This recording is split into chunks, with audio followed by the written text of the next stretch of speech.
What I didn't know is that they wanted me to confess. Nikasikia mlio wa risasi. Nikauliza ni wapi huko kunaibiwa. Hapo ndio nilijua Wanjuguna amekufa. He was just an innocent, good citizen whom they tortured to death. Baada ya siku chache tu akawa ni mtu hapatikani sana. The wheel of justice in Kenya doesn't move.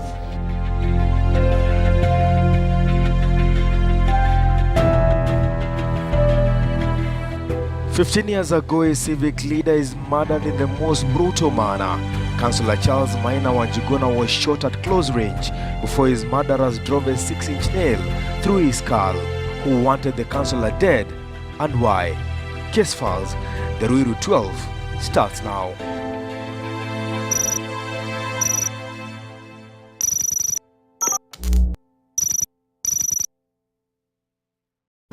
Mwihako Estate stands on the same spot it did 15 years ago, but much has changed since. The once quiet and deserted land full of trees and bushes has given way to residential houses and a fast-growing human population. What Mwihako has now done is outlive the mud of a civic leader, described as shrewd, yet gentle, and ambitious politician. Charles Maina Wanjuguna was a councillor in Ruiru municipality, one of the once powerful county councils where vicious politics thrived alongside high-level corruption. Wanjuguna, a father of two, was a well-known man in Ruiru. Yeye alikuwa mtu mjasiri, yeye alikuwa mtu wa watu kusaidia. Wakati wowote ingekuwa na tabu yoyote unaona Wanjuguna, haungetoka mkono tupu. Lazima kusaidia either na pesa ama ideas ama mshirikiana na yeye kusaidiana. Ni mtu alikuwa mtu mzuri sana. Kwa hivyo ni mtu tulikuwa tumependa sana na mtu alikuwa rafiki wetu wa karibu. But his fame and ambition will turn tragic 2 years later. In the second week of June 1999, Wanjuguna, as he was fondly referred to, was driving home with his daughter when he was accosted by a known number of people. The gang appears to have known the councillor's night movements well. They overpowered the civic leader, frog-marched him into the house, demanding for money. They then dragged him out of the house, but they were not done just yet. Before leaving, the gang shot him at close range, cut him up and drove a 6-inch nail through his skull. Charles Maina Wanjuguna died on the spot. As the gang left, they nearly ran into a police motor vehicle, responding to the sound of gunfire. The gang abandoned the getaway vehicle and ran away, disappearing into the dead of the night. Police officers in Ruiru had a homicide in their hands and killers on the run. At the time, there was word that Wanjuguna had been killed because he stood a better chance of winning the mayoral contest. Ruiru Municipal Council was going into an election. Charles Maina Wanjuguna and Stanley Njoroge Munene were the frontrunners. The council's civic leaders were engaged in a competitive silent campaign for the town's mayoral position. Loyalties were on the parties that sponsored the candidates for the position of councillors. The civic leaders were identified with particular candidates. Daniel Kairu told Case Files on the fateful night when Wanjuguna was gunned down, he was about to climb to bed. Siku moja nikiwa nyumbani kwangu, nikasikia mlio wa risasi. Nikauliza ni wapi huko kunaibiwa saa hizi. Na baada ya dakika chache tu nikasikia mtu amekimbia. Nikashindwa ni kitu gani kinaendelea. Na kwa kuwa hakukuwa na mayowe, hakukuwa na chochote, wakati huyu alienda na risasi tukasikia hakuna risasi nyingine inapigwa. Sasa watu walipumzika tu na mimi nikapumzika, nikalala, na hata asubuhi yake nikaamkia kwenda shughuli zangu. It wasn't one gunshot, but several, and the killers were more than one. The events of the previous night became clear the following day. Kati moja nilikuwa nimeweka workshop pale Githurai. Na nilikuwa nasumbuliwa sana na askari ya City Council. Yaani wana harass mimi mpaka naona hii kazi afadhali nifunge. Na wakati nilikutana na Wanjuguna na nikamwambia habari ya hiyo. Akanambia siku ya Friday atakuja tuende naye Ruiru tuongee na huyo mkubwa wa maaskari wa City Council wa Ruiru. Lakini kitambo ifike siku ya Friday, Njuguna akauawa siku ya Thursday usiku. Nilishangaa sana, mtu amekuja asubuhi kunisalamia na kuniuza mwihoko iko namna gani. Kamwambia ni kuzuri. Naambia unaniambia ni kuzuri na nasikia kwamba mmelala kama mnaua Wanjuguna. Na Wanjuguna ndio sasa mimi nangoja hapa, na ndio sasa information inakuja kwamba ameuawa usiku. Sikuamini masikio yangu. Nilienda kwake, na hata kabla sijaingia kwa nyumba, pale kwa gate nikakuta watu wengi. Nikaamini kweli, kumbe hatuendi Ruiru, sababu aliyekuwa tukienda na yeye amekufa. Nilisikia watu wakisema, ingawaje mimi hata mwili sikuona na hata, lakini nilisikia watu wakisema alipigwa msumari. Hata kichwa walikuwa wanasema ikana hata karibu ilikuwa imekatwa karibu iende. Sasa hata mimi maoni yangu ama mafikiria yangu nilifikiria labda walipiga msumari ndio wapate mahali ya kushika, wapeleka mahali kwa wale walikuwa wamepea kazi. Manake sasa ungeshindwa kichwa inapigwa msumari ifanye nini? Nafikiri walikuwa natafuta hando, manake mtu akisha katwa kichwa nafikiri ni wapi unaweza shika. Hata sikudhubutu kwenda kuona mwili, haiko imebebwa, lakini sikudhubutu kwenda kuona, singeweza.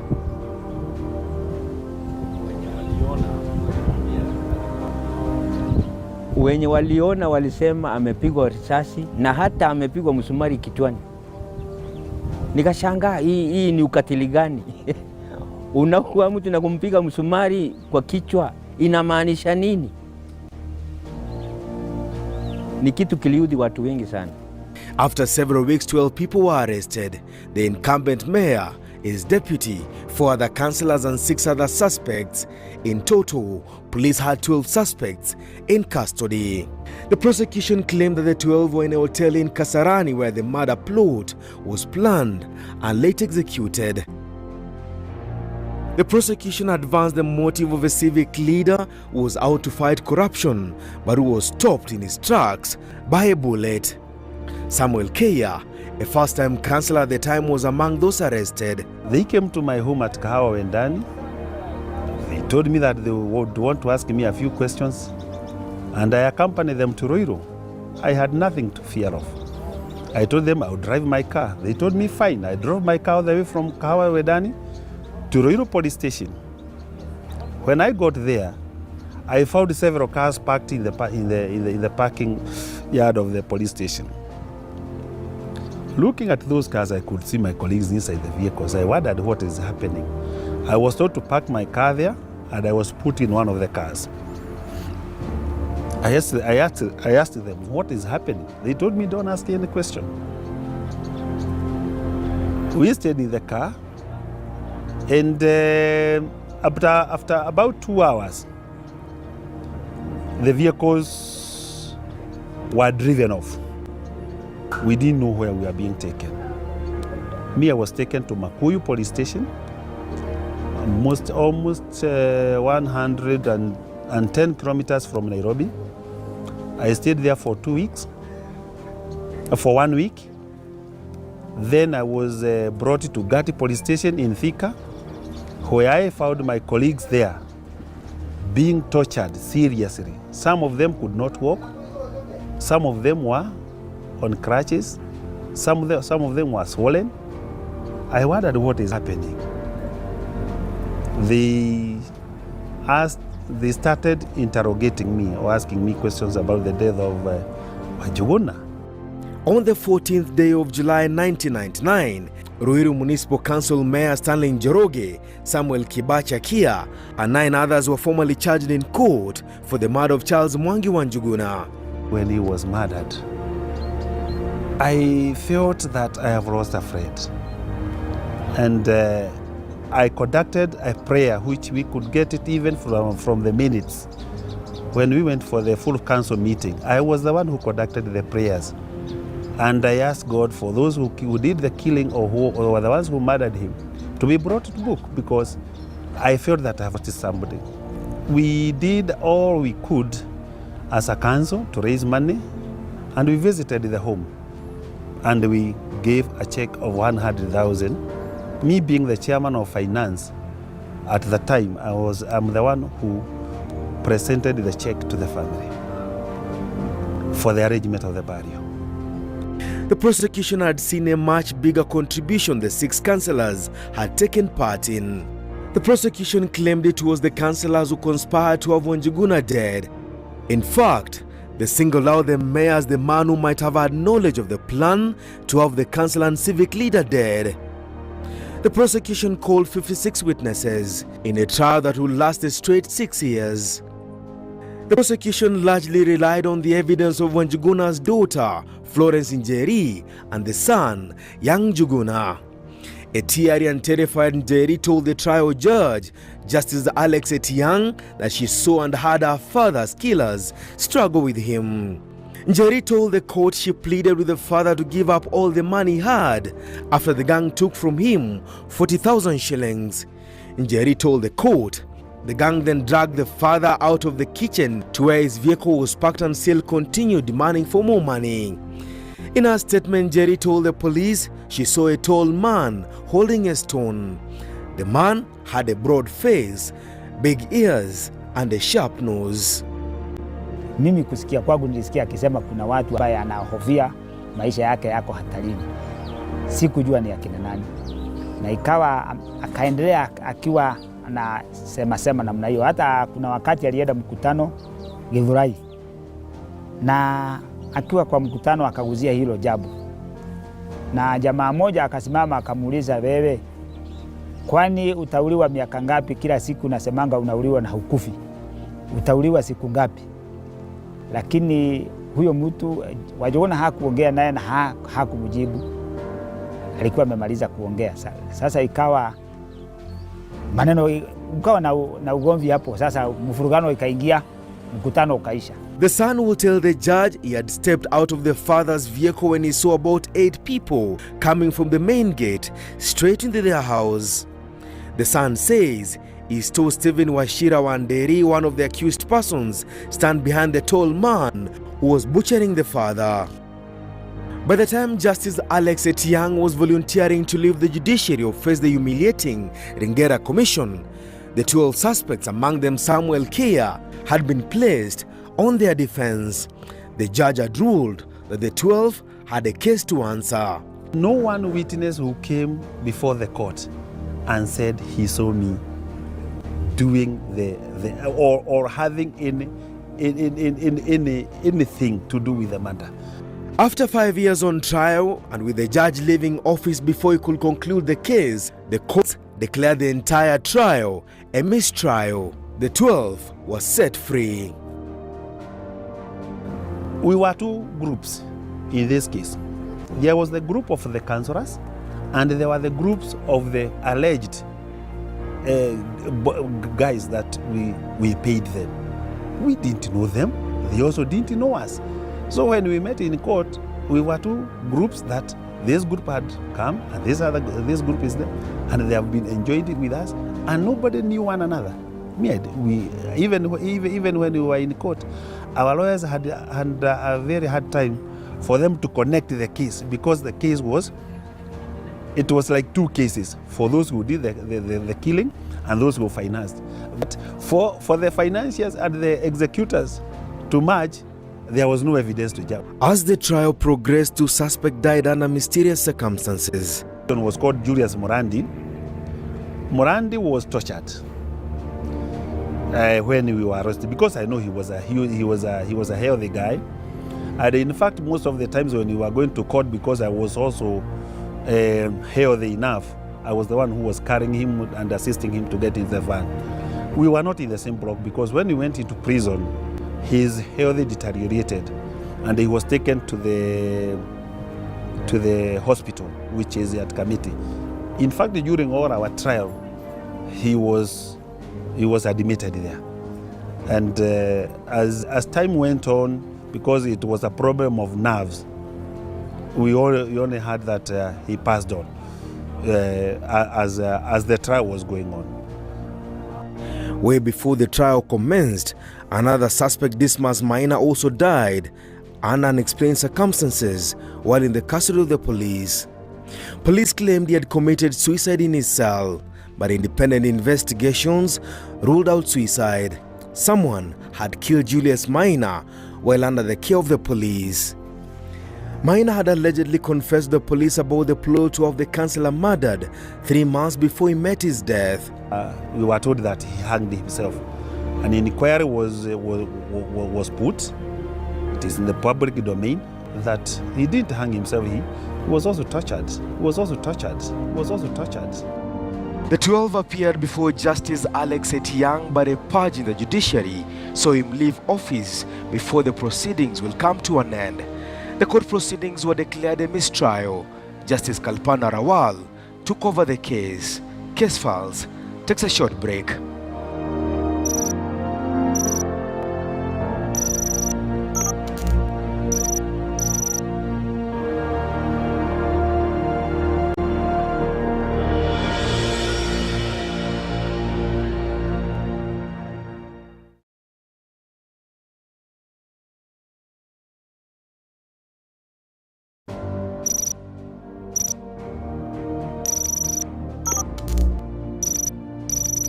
Siku moja nikiwa nyumbani kwangu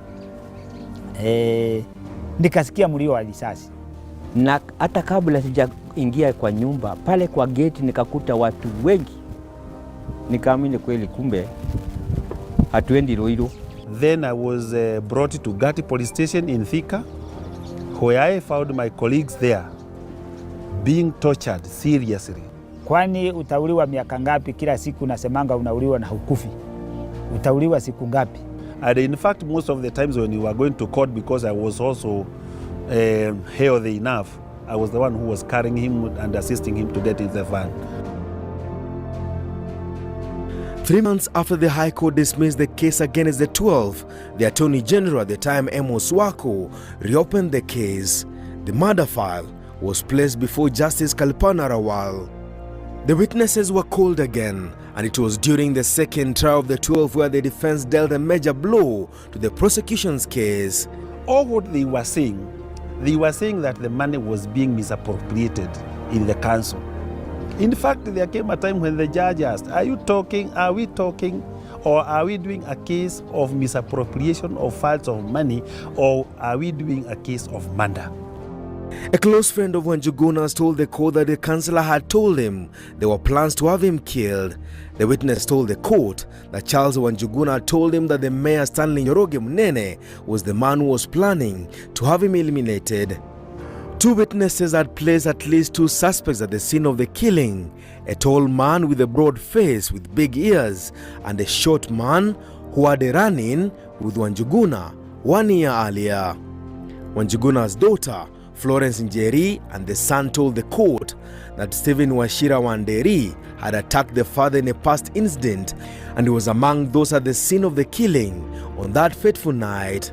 The tall man with the broad face and big ears, the court was told, was Dismas Maina, who died in police custody.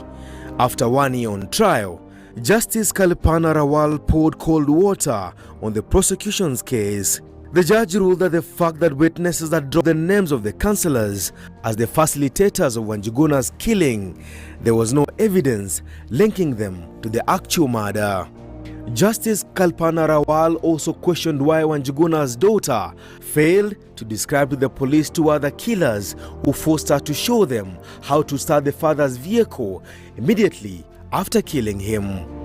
The daughter had picked out 2 suspects from a police parade, Dismas Maina and Stephen Wachira Wanderi. The judge said, despite Njeri identifying 2 suspects as being present during her father's killing, the fact that she failed to mention at least one of their names and failed to describe their features to the court, the prosecution had failed. Siku moja nikaenda town, tukakutana na nikamuona akiwa mbele yangu. Nikaharakisha ndiye nimsimamisha, nikaona sitamuita kama mbuzi. Lakini wakati nilipomguza mambegani akaniambia umenikosea sana, umenistua sana. Nikamuuliza kwa nini, kwani kaniambia hapana, sitaki mtu ananitoka nyuma, na maana siku hizi maisha yangu siyasikii akiwa sawa, naona ako hatarini. On the 8th day of September 2004, 12 suspects, among them the then Ruiru Mayor Stanley Njoroge Munene, were set free. Justice Kalpana Rawal ruled they had no case to answer. The judge singled out poor police investigations. Justice Kalpana Rawal said police had failed to carry out intelligent and professional investigations. At the committee maximum prison, relatives broke into song and dance to welcome the group back to the outside world. She is a fair judge. The wheel of justice in Kenya doesn't move. Our criminal justice system has simply collapsed. If it is not collapsed, it is in permanent comatose. 15 years later, Samuel Kea says it was a harrowing experience. Being charged, taken to committee, maximum prison. I've never been to any police station. I've never been questioned anything about even the small issues from the chief and whatever. And having come from a disciplined force, I didn't expect myself to be associated with any criminality. Out of the 12 suspects, at least 3 were placed at the scene of the murder, but the court was not convinced they had anything to do with the killing of the ambitious civic leader and politician. The killing of Charles Wanjuguna changed the politics of the vibrant Ruiru Municipal Council. Samuel and his colleagues did not contest in any of the elective positions. I would remember several times when we were with him, he was talking that there were some people who wanted to kill him, but he could not refute. Maybe he had his own differences, businesses differences, or other kind of things that he knew for himself, because I remember one time he could say that there are people who would wanted to kill him, but he never refuted who were to kill him. For now, the family of the slain councillor say they have moved on, but strongly suspect the prosecution missed a chance to put to rest the killing of their father and husband and put away those who killed him. Because this thing, it affected the family. It didn't help the family, neither did it help us. Because we suffered in the prison. The family up to now, hawajajua nani aliua baba yao. It has been 15 years now since Charles Maina Wanjuguna was killed, but friends and family are not any closer to finding the truth than they were in the fateful month of June 1999. Tungetaka kujua zaidi. Kama ingewezekana serikali fanya iwezavyo, ituambie ni fulani, tungefurahia. Na akutane na sheria vile inavyostahili. That was a question that has never been answered even to us, because when we were telling the police to do the inquiry, because in an inquiry you could gather a broader evidence, because we didn't know why Wanjuguna could have been killed, especially in the politically, as they had framed the story, because politically Wanjuguna was not a threat to us.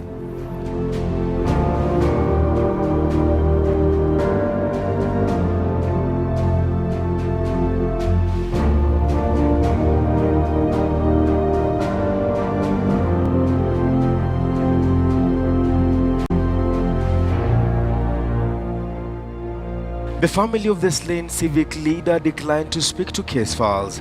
The daughter, who witnessed the entire ordeal, told case files she has never recovered. The killers of Charles Wanjuguna are still at large 15 years later. Case files, the Ruiru 12, is a case closed.